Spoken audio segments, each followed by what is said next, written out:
Do you ever feel like you don't know who you are? Let me ask you a few more questions. What defines you? What makes you you? What makes you valuable, worthy, acceptable, or lovable? Do you have to earn your value, worth, love, and acceptance?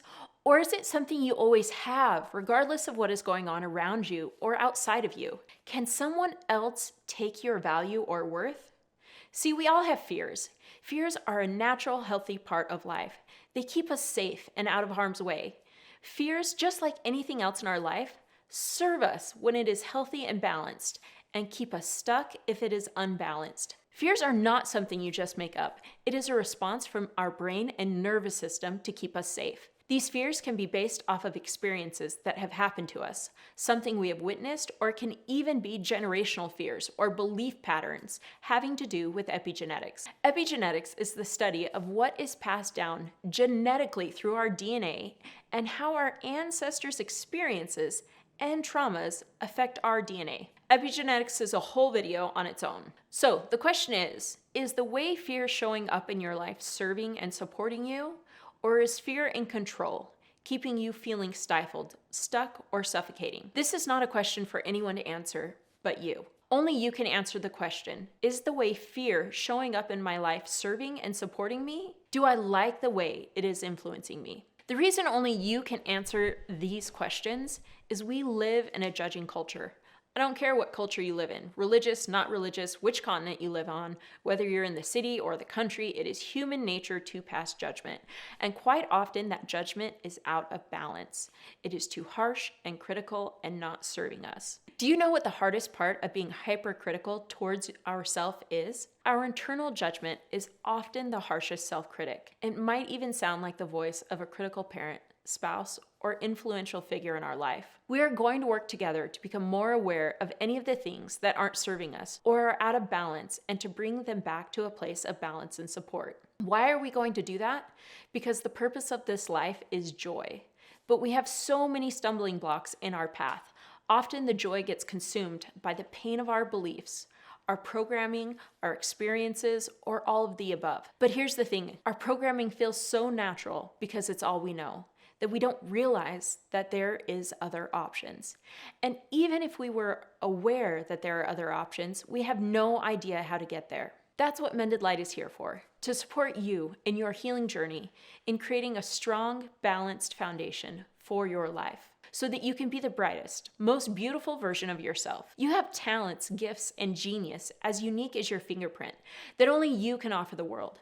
But if you are stuck in survival mode, unable to thrive, you are unable to be the gift that I know you and I and each of us are. So back to the question, how is fear showing up in your life? And is it serving you? As I mentioned before, fear isn't necessarily a bad thing. It tells us not to touch the hot stove, or to jump off that cliff that is too high, or to drive too fast, or a million other things. But what if fear is showing up in your life, telling you you are a fraud, that you aren't good enough, that you don't deserve your dreams, or you don't belong? That fear isn't serving you. It is lying to you while crippling your growth. If you have a fear of being rejected or abandoned, you can lose your identity and sense of self. You will likely seek your sense of self-worth from others. You may care deeply about how others view you. If you find yourself willing to change and mold yourself to what you think other people want you to be, you may struggle with a fear of rejection and abandonment.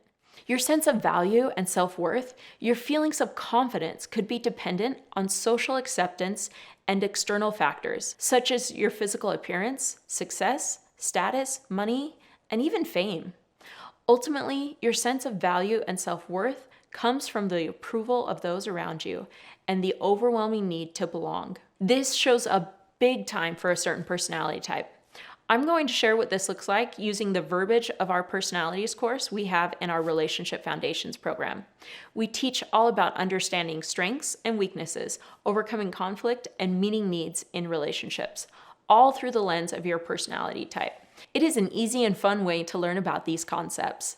But if you are into Myers-Briggs, the Color Code, Enneagram, or another personality program, The same principles apply. So here's the thing. We all have things we value, and those things are important because what we value shapes who we are, our gifts and talents, ultimately our genius and what we bring to the world. For example, if you're an extroverted, relationship-focused person who is a dreamer, life of the party, outgoing, optimistic, encouraging, and fun, you connect to the world through people. Just FYI, Jonathan is a dreamer. Your primary need is to connect socially, have fun, and innovate through new ideas. You have a natural gift for optimism, inspiring and encouraging others, and thinking outside the box. In fact, there is no box. The box doesn't exist, and there are only endless possibilities and ideas, too many to ever complete. You probably excel at cheering people up, making others laugh, and are often fearless in front of crowds. You value people. Being around others in a fun and uplifting way fuels and energizes you. These are not only the things you value, but they are also what you tie your self-worth to. All these beautiful, wonderful strengths is where you find your self-worth and value as a person. Any sort of rejection or abandonment is felt deeply, and it hurts just as much as any physical pain. It doesn't matter if that rejection or abandonment happened from your parents, your siblings, or your peers. The natural response of a dreamer when they feel abandoned or rejected is to change themselves, to seek reassurance, praise, and acceptance from others.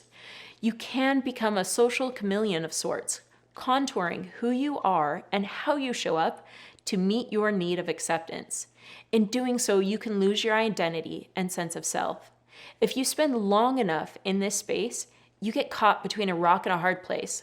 Your sense of self is filled up by being who you think others want you to be, while to some extent you are betraying, forgetting, or rejecting who you really are. The solution is not to give up what you value. As I've said, what you value is important. It makes you uniquely you. The solution is to separate your self-worth as a person from what you value and to recognize your innate worth. I believe each one of us, by nature of being human, has immeasurable innate value. When we switch from a viewpoint of earning our worth through social acceptance to recognizing our worth is innate, and we brought it with us, it is a powerful perspective shift. What happens is instead of chasing or trying to earn our worth, we are able to spend our time, talents, and abilities being our best selves and sharing our gifts with the world. The idea that we can earn our worth through material possessions, looks, social status, or any other means is a facade.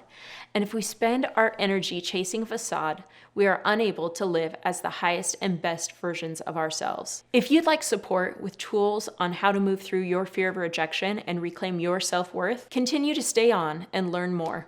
Will you do me a favor? If this video resonated with you, will you please share it with a friend or a loved one that needs to hear this message? And remember to keep shining, dreamers. You are fun, energizing, and the life of the party. We need your light.